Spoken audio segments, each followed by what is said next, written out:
Hello students, आपका मेरे channel smart study में स्वागत है। स्टूडेंट्स, आज हम शिक्षा निदेशालय की तरफ से दी जाने वाली कार्य पत्रक नंबर 18 करेंगे, जो कि क्लास 8 की है और विषय है गणित। ये वर्कशीट 26 नवंबर 2020 की है। तो आइए शुरू करते हैं आज की वर्कशीट शुरू करने से पहले प्लीज़ मेरे चैनल को सब्सक्राइब कर दीजिए। तो आइए देखते हैं आज की वर्कशीट। पाइथागोरस त्रिक। प्रिय विद्यार्थियों, राम 8वीं कक्षा में पढ़ता है। उसे संख्याओं से खेलना पसंद है। उसने एक सम संख्या 2 सोची। फिर उसने संख्या 2 से अन्य 3 संख्याएं सोची। उसने पहली संख्या 4 2 को 2 से गुना करने पर प्राप्त 2 गुना 2 4 और दूसरी संख्या 2 के वर्ग में 1 जोड़ने पर प्राप्त हुई 2 की स्क्वायर प्लस 1 इक्वल 5। तो तीसरी संख्या 2 के वर्ग में 1 घटाने पर 2 की स्क्वायर माइनस 1 इक्वल 3। अतः 3 4 5 तीन संख्याएं प्राप्त हुई। उसे क्या हुई? 3 संख्याएं प्राप्त हुई, 3 4 और 5। फिर वह सोचता है कि क्या इन तीनों संख्याओं के बीच कोई संबंध है।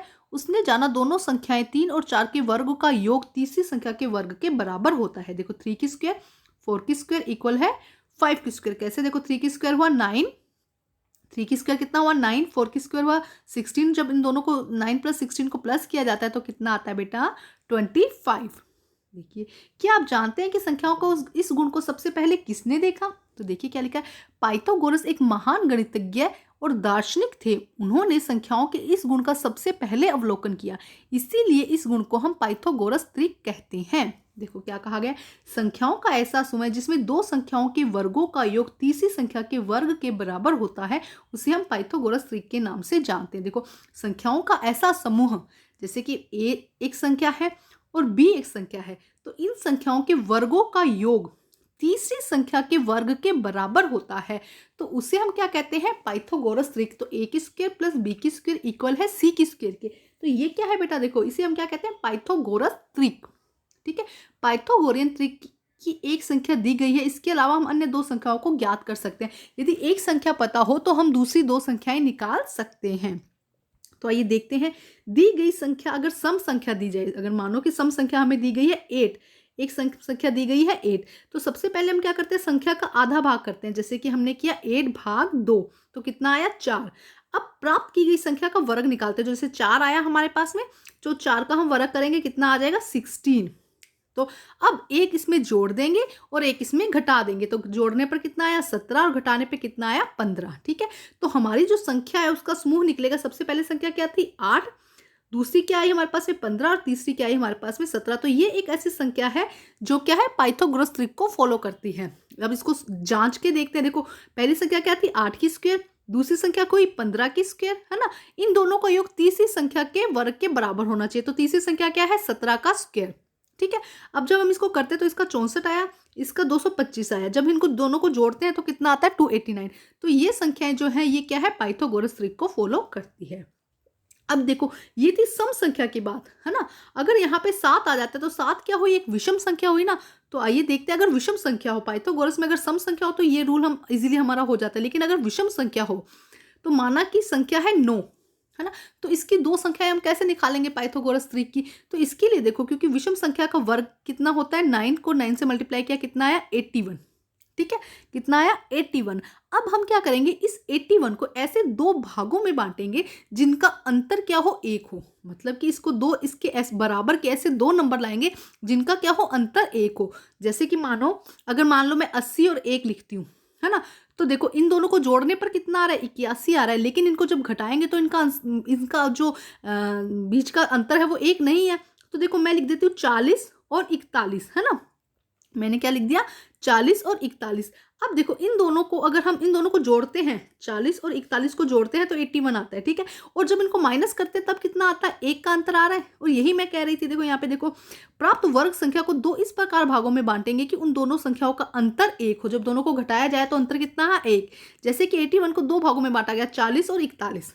ठीक है। इस प्रकार तीनों संख्याएं हमारी निकल गई। एक तो पहली तो 9 थी, दूसरी हुई 40, तीसरी हुई 41। अब इनका हम चेक करते हैं कि क्या ये सही है। तो हमने 9 की स्क्वायर किया, 40 की स्क्वायर किया और 41 की स्क्वायर किया। 9 का 81, 40 का 1600 और 41 का 1681। जब इनको जोड़ेंगे तो 1681 आएगा। तो ये क्या है? हमारा एक पाइथागोरस त्रिक है। ठीक है। आगे देखिए क्या लिखा गया है। पाइथागोरस त्रिक एक पूर्णांक होता है। पाइथागोरस त्रिक का एक रूप 2m, m की स्क्वायर -1 और m² + 1, हम इस फॉर्मूले से इसको लिखते हैं। इस रूप का उपयोग करते हुए पाइथागोरस त्रिक ज्ञात करते हैं। माना पाइथागोरस त्रिक का एक सदस्य है 12। हमने माना कि पाइथागोरस त्रिक का एक सदस्य है 12, तो अन्य सदस्य के लिए m² - 1 और m² + 1 करके हम निकाल सकते हैं। तो देखो m² - 1, तो हम क्या करेंगे, देखो 12 + 1 है ना। तो देखो अब यहाँ पे m² क्लियर नहीं हो पाएगा बेटा। इस क्वेश्चन में क्या कहा जा रहा है कि जब m हमें अच्छे से क्लियर ना हो पाए तो हम क्या फॉर्मूला यूज करते हैं, हम यहाँ पे ये फॉर्मूला यूज करेंगे। देखो यहाँ पे क्या करेंगे, m², हम क्या करेंगे, m मान के हम क्या मानेंगे 2m। 2m कितना है 12, 2m कितना हो गया बेटा 12। अगर सम संख्या हो तो हम इसको 2 से भाग करेंगे, कितना आएगा 6 आएगा। अब देखो अब हमारे पास में आया m, हमारे पास में कितना आया 6, m हमारे पास में कितना आया 6। तो पहले हम m² + 1 या प्लस माइनस नहीं करके पहले हम m की वैल्यू निकालेंगे। पहले क्या करेंगे, हम m की वैल्यू निकालेंगे। तो यहाँ पे देखो, यहाँ पे ये करना m² + 1, पहले m² से हमारा क्वेश्चन सॉल्व नहीं होगा, तो इसलिए हमें पहले क्या करनी पड़ेगी बेटा, m की वैल्यू निकालनी पड़ेगी। हमने m की वैल्यू निकाल दी। अब हम कर सकते हैं m² + 1, तो m² कितना है, देखो 6 है, 6 की स्क्वायर इजीली निकल सकती है 36, और +1 37 और -1 35 हो जाएगा। हम क्वेश्चंस करेंगे तो बेटा और अच्छे से इसको समझेंगे। तो आइए करते हैं क्वेश्चंस बेटा। देखो पाइथागोरस त्रिक की मदद से एक संख्या ज्ञात होने पर अन्य दो संख्याएं ज्ञात कीजिए। तो पहली है 10, 7, 16 और 18। तो आइए करते हैं ये क्वेश्चन सॉल्व हम। तो आइए करते हैं बेटा आंसर। देखिए हमारे फर्स्ट क्वेश्चन में था, फर्स्ट नंबर क्या दिया गया है बेटा, हमें फर्स्ट नंबर दिया गया है हमें 10 नंबर ना। तो आइए सॉल्व करते हैं। देखो m, तो 2m की वैल्यू कितनी दी गई है बेटा, 10 दी गई है। ठीक है, तो हम पहले m की वैल्यू निकालेंगे। m की वैल्यू के लिए क्या करेंगे, 10 को 2 से डिवाइड करेंगे, 10 को 2 से भाग करेंगे, क्या आ जाएगा, m की वैल्यू हमारी 5 आ जाएगी। तो अब हम फॉर्मूला लगाते हैं m² + 1 और m² - 1। तो m² 1 कितना हो जाएगा, 5 की स्क्वायर + 1 करेंगे तो कितना आ जाएगा, 25 + 1 26। और इसी तरह 5 की स्क्वायर - 1 करेंगे तो 25 - 1 कितना आ जाएगा 24। तो हमारा फर्स्ट का आंसर क्या आ जाएगा, पहली संख्या क्या है 10, दूसरी क्या हो जाएगी 24 और तीसरी क्या हो जाएगी 26। ठीक है, तो ये है फर्स्ट क्वेश्चन। अब हम सेकंड क्वेश्चन करते हैं। देखिए सेकंड संख्या में हमें दी गई है 7, जो कि क्या है, एक विषम संख्या है। तो विषम संख्या के लिए हमें क्या करना है, पहले 7 की स्क्वायर करना है। हमने देखा था पहले इस नंबर का वर्ग निकालना है, तो वर्ग कितना आया 49। अब इस नंबर को ऐसे दो भागों में विभाजित करना है जिसमें क्या हो, जिनका अंतर तो क्या हो बेटा, जिनका अंतर तो 1 हो और जिनको जोड़ने पर 49 आए। तो हम देखो 24 और 25 इस तरह से इनको दो भागों में बांट देते हैं। इनका अंतर क्या है, यहाँ पे लिख दीजिएगा कि इनका अंतर कितना है, 24 और 25 का 1। इनका अंतर कितना है, हम यहाँ पे लिख देंगे कि इनका अंतर है 1। ठीक है, अब तो संख्या क्या आ जाएगी हमारे पास में, 7 आ जाएगी, 24 आ जाएगी और 25 आ जाएगी। ठीक है, तो ये हो जाएगा इसका सेकंड क्वेश्चन। अब हम इसका थर्ड क्वेश्चन करते हैं। देखिए थर्ड क्वेश्चन में क्या दिया गया है, हमें m की वैल्यू कितनी दी गई है, 2m की वैल्यू दी गई है 16। 2m की वैल्यू कितनी दी गई है 16। तो पहले हम m की वैल्यू निकालेंगे। m की वैल्यू निकालने के लिए क्या करेंगे, 16 को 2 से भाग करेंगे, तो हमारे पास में m की वैल्यू कितनी आ जाएगी 8। हमारे पास में m की वैल्यू कितनी आ गई बेटा 8। अब हम इसे सोल्व करते हैं। हम वही फॉर्मूला लगाते हैं m² + 1 और m² - 1। तो देखो जब m² करेंगे तो कितना आ जाएगा 64। 64 में जब हम 1 प्लस कर देंगे तो कितना आ जाएगा हमारा 65। तो एक संख्या हमारी क्या आ गई 65। इसी तरह हम 64 में 1 माइनस कर देंगे, 8² - 1 में जब 1 माइनस कर देंगे 64 में तो क्या आ जाएगा 63। तो इस तरह हमारा देखो 16, 63 और एक सेकंड बेटा यहाँ गलत लिखा गया, 16, 63 और 65, ये तीन हमारी संख्याएं निकल जाएंगी, जो क्या है पाइथागोरस त्रिक है। अब हम करते हैं क्वेश्चन नंबर सेकंड। तो आइए करते हैं क्वेश्चन नंबर सेकंड। बेटा इसका फोर पार्ट भी हम यहीं कर लेते हैं। ठीक है, 16 का 4 पार्ट देखिए क्या होगा, 2m की वैल्यू कितनी हो गई बेटा 18। तो हम पहले m की वैल्यू निकालेंगे। m की वैल्यू कितनी हुई 18 डिवाइडेड बाय 2 और 9, ये हो गई m की वैल्यू। ठीक है, अब हम करेंगे m² + 1। तो कितना हो जाएगा m² + 1 मतलब 9² + 1।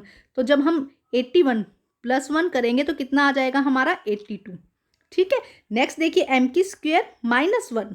ठीक है, तो 9² - 1 कर देंगे तो हम कितना आ जाएगा बेटा 81 - 1 तो कितना हो जाएगा 80। ठीक है, तो हमारी तीन संख्या क्या आ जाएंगी, एक आ जाएगी 18, दूसरी आ जाएगी 80 और तीसरी क्या आ जाएगी 82। ये हमारी तीन संख्याएं हो जाएंगी 18, 80 एंड 82। तो ये हमारा हो जाएगा फोर्थ क्वेश्चन। ठीक है, इसी का फोर्थ पार्ट, वो पीछे नहीं करवाया था तो ये इसका फोर्थ पार्ट हो जाएगा। अब हम करते हैं क्वेश्चन नंबर 2। आइए अब हम करते हैं क्वेश्चन नंबर 2। जांच करेगी कौन सी संख्या का समूह पाइथागोरस त्रिक है। तो यहाँ पे कुछ संख्याएं दी गई है 8, 6, 8, 10, 9, 12, 15, 5, 12, 13, 7, 28, 29 इस तरह से कुछ संख्याएं दी गई हैं। तो हमें देखना है कि कौन सी संख्या है पाइथागोरस त्रिक है। तो आइए करते हैं इसे सोल्व बेटा हम। तो आइए सोल्व करते हैं बेटा। देखिए फर्स्ट नंबर क्या था 6, 8, 10, 6, 8 और 10। तो हम क्या करेंगे, पहले एक नंबर की स्क्वायर लिखेंगे, 6 की स्क्वायर प्लस 8 की स्क्वायर इक्वल है 10 की स्क्वायर, है ना। तो देखिए 6 की स्क्वायर कितना होता है 36, 8 की स्क्वायर 64 और 10 की स्क्वायर 100। तो इन दोनों का क्या हो रहा है बेटा 100 इज इक्वल टू 100, दोनों नंबर बराबर आ रहे हैं, इसलिए यस ये क्या है पाइथागोरस त्रिक है। यहाँ पे लिख देंगे यस ये पाइथागोरस त्रिक है। ठीक है, ये आ जाएगा। ठीक है, नेक्स्ट देखते हैं। देखिए नेक्स्ट देखिए क्या दिया गया 9, 12 और 15। जब 9, 12 और 15 को करेंगे तो पहले हम 9 की स्क्वायर फिर 12 की स्क्वायर और 15 की स्क्वायर, इसको सॉल्व करेंगे तो 81, 144 और 225। जब इन दोनों को जोड़ा जाएगा तो 225, तो दोनों में क्या आ जाएगा 225 इक्वल 225। तो ये भी क्या हो जाएगी हमारी पाइथागोरस त्रिक। ये हम थर्ड नंबर करते हैं। देखिए 5, 12 और 13, 5, 12 और 13 को जब करेंगे तो 5 की स्क्वायर प्लस 12 की स्क्वायर इक्वल हो जाएगा हमारा 13 की स्क्वायर। ठीक है, जब इसको सॉल्व करेंगे तो कितना आएगा 169, 25 और 144 और यहाँ पे क्या आ जाएगा 169। तो क्योंकि इन दोनों नंबर सेम निकल रहे हैं तो ये भी हमारी क्या हो जाएगी पाइथागोरस त्रिक हो जाएगी। इसमें भी लिख देंगे कि यस ये पाइथागोरस त्रिक है। अब नेक्स्ट करते हैं। देखो नेक्स्ट में क्या दिया गया 7, 28 और 29। देखो 7, 28 और 29 को जब सॉल्व करेंगे तो हम क्या लिखेंगे 7 की स्क्वायर, 28 की स्क्वायर और किसकी 29 की स्क्वायर। ठीक है, जो 7 की स्क्वायर कितनी होती है 49, 28 की स्क्वायर कितनी होगी 784 और 29 की स्क्वायर 841। लेकिन जब इन दोनों को जोड़ेंगे हम 49 और 784 को जो जोड़ेंगे तो 833 आता है और ये कितना है 841। तो ये क्या है, ये दोनों नंबर बराबर नहीं है, इसलिए ये पाइथागोरस त्रिक नहीं है। तो हम लिख देंगे no, this is not Pythagoras त्रिक, ये पाइथागोरस त्रिक नहीं है।